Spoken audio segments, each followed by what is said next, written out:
Boa noite, pessoal, tudo bem? Hoje iniciaremos aí a aula 13, hoje dia 5 de 6 de 2020, uma sexta-feira. Bom, primeiramente eu gostaria de parabenizá-los, né? Faz tempo que eu não faço isso. Eu sei que são tempos difíceis, né? É muito difícil também a gente ficar tendo essas videoaulas. Não é, não é uma coisa muito boa de se fazer, mas é o necessário nesses tempos de pandemia. Saibam que também eu não gosto muito, mas estamos aí já há um tempão fazendo, né? E vamos continuar aí até o fim. Não é uma, vamos dizer assim, eu gosto assim de interagir, né? De vê-los como vocês estão e, e interagir com vocês, né? Fazer perguntas. A gente para a aula para tentar resolver alguma coisa juntos, beleza? Então, eu só peço para vocês mais paciência, força, né? Hoje é sexta-feira. Presencialmente não é fácil, imagina a distância, né?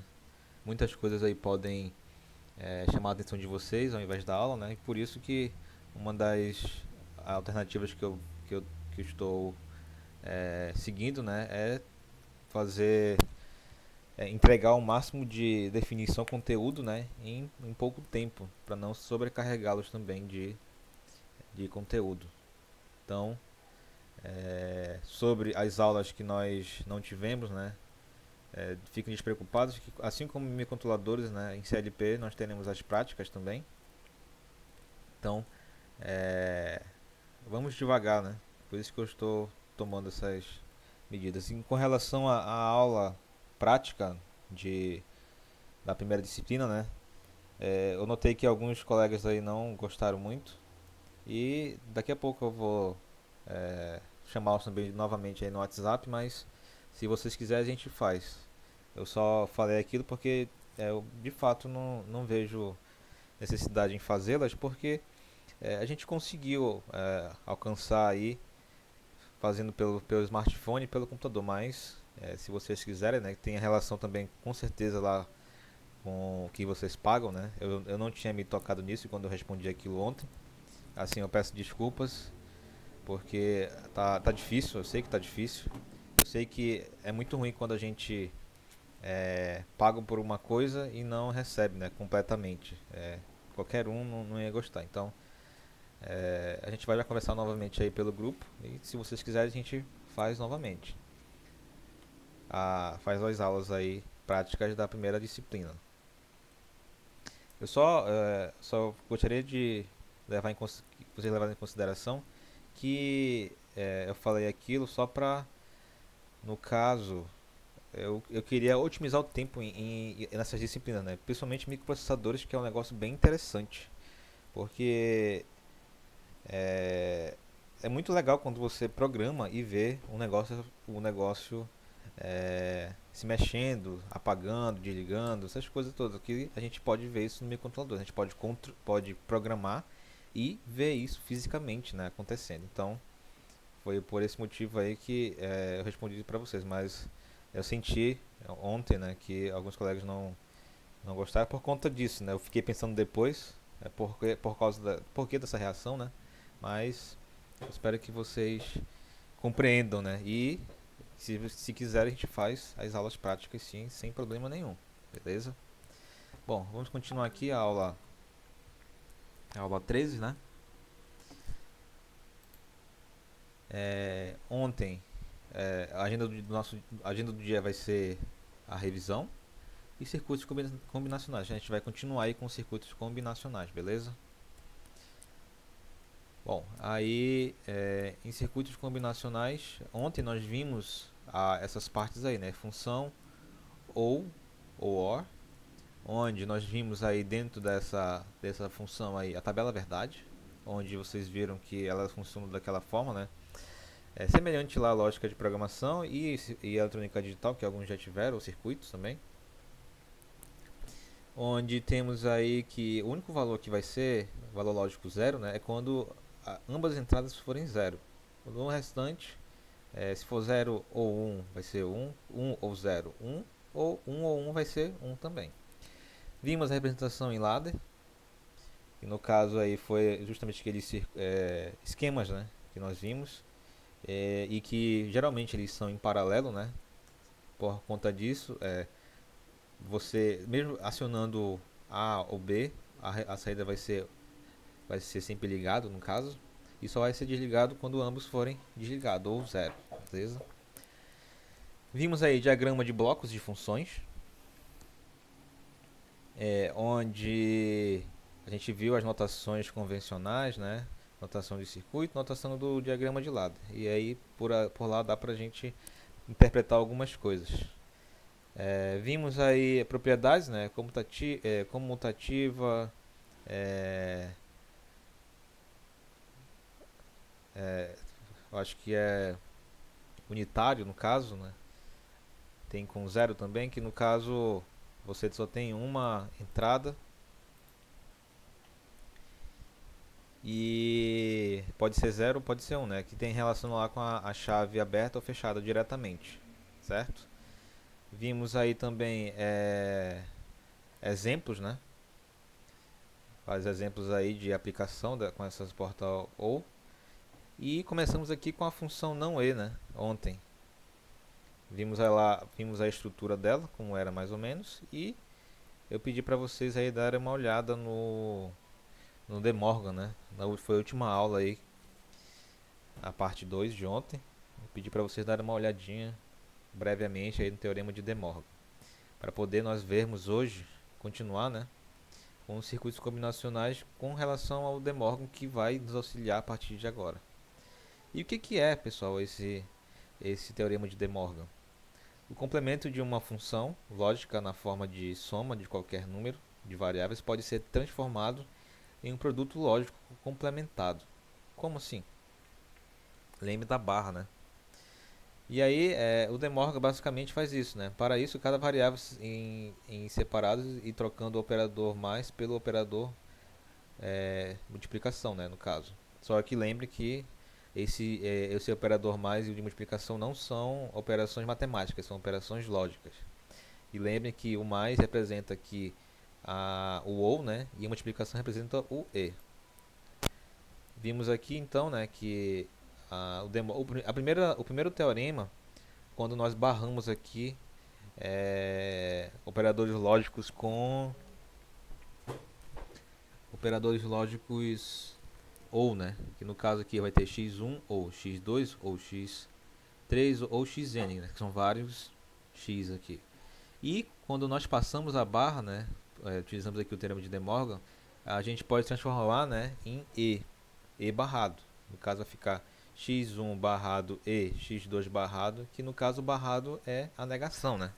Que nós vimos lá no operador de inversor, que ele é o inverso, beleza?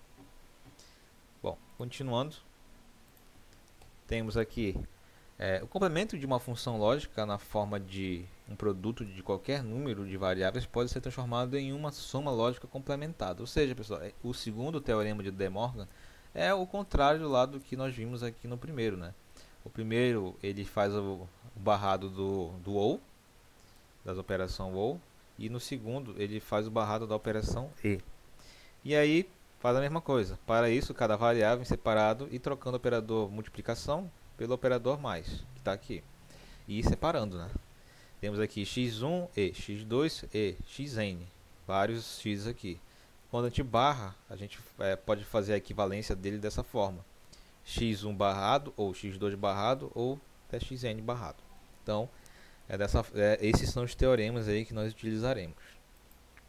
Mas para que a gente vai utilizar isso? Bom, como eu tinha falado ontem, né, no finalzinho ali da aula, essas operações elas fazem circuitos equivalentes e eles são menores. Também dribla a, a falta de componentes, no caso, para poder fazer essas lógicas. Então, para isso que serve esse teorema, essa simplificação, né? E aqui temos, né, na prática temos aqui AB barrado. A igualdade disso vai ser igual a barrado mais B barrado. E o desmembre aqui vai ser A mais B barrado, vai se transformar em A e B barrado. Beleza? Então vai ser dessa forma. Aqui temos como exemplo, queremos implantar a função não E. L é igual a B barrado, utilizando a linguagem ladder. Temos duas soluções para o problema. Como eu falei, né? A gente pode utilizar essa função que está do mesmo jeito aí, né? Seja a equação da função lógica não E. Utilizando a álgebra elementar, se uma mesma operação é realizada nos dois lados, como está aqui, né? Ou seja, lembrem lá que nas operações matemáticas, deixa eu colocar aqui só para ficar melhor de vocês verem.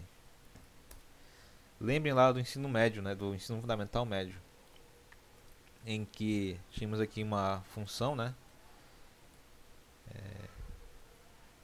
2x mais 2. E nós queríamos, no caso, fazer uma operação nela, né? E para que às vezes ficar mais fácil, né, de manipular a função, a gente podia multiplicar tudo por 2, né, no caso. Aí ficaria fazendo aqui vezes 2, tudo, né?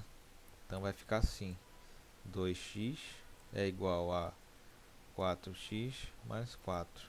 Então, esse é só um exemplo. Que no caso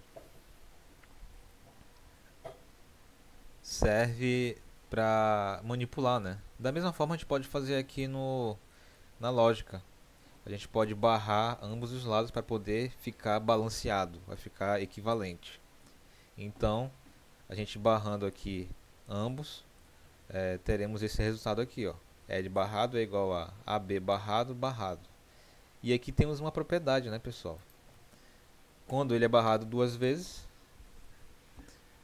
ele é igual a ele mesmo aqui no caso. Então, temos aqui que utilizando a propriedade aqui nessa operação, né? Temos que vai ficar L barrado é igual a AB sem barra aqui. E podemos utilizar o esquema em ladder dessa forma. O resultado de uma operação E entre A e B é aplicado ao complemento de L, cuja implementação em linguagem ladder é essa. E observe que nesse caso vai ser uma bobina invertida na saída. Só que, às vezes, por falta de componente, ou por ser um dispositivo inviável de se utilizar, a gente tem outras soluções, né? A segunda solução, como eu tinha falado, né, nem todos os CLPs possuem a função de bobina invertida. Então, tentando driblar, né, essas limitações,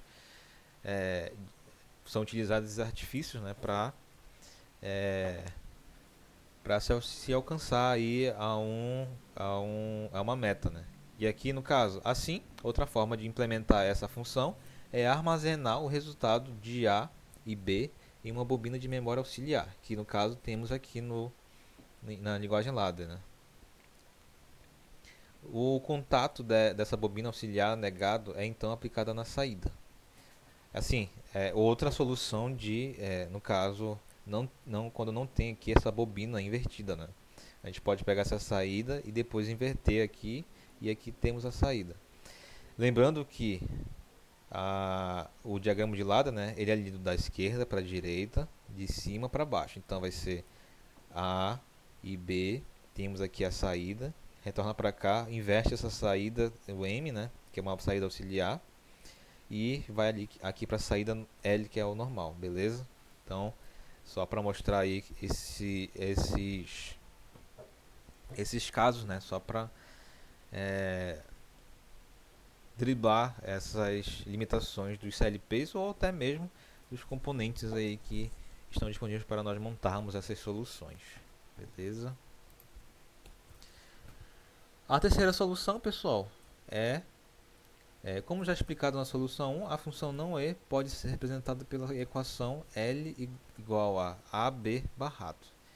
E vocês bem sabem, né, com as soluções de De Morgan, né, que AB barrado ele vai ser igual a barrado ou B barrado. Então, nós podemos também chegar à solução com essa formação aqui no ladder, né? Então podemos ver aí que temos três soluções, né? A primeira solução é com bobina invertida, só que como foi observado, às vezes não tem. A segunda solução é invertendo aqui a saída e colocando uma saída auxiliar e invertendo essa saída auxiliar para depois ser aplicada na saída de fato, e você aplicando aqui o outro teorema, né? Que aqui teremos um ou barrado no caso, beleza? Então temos essas três soluções aqui, tá bom?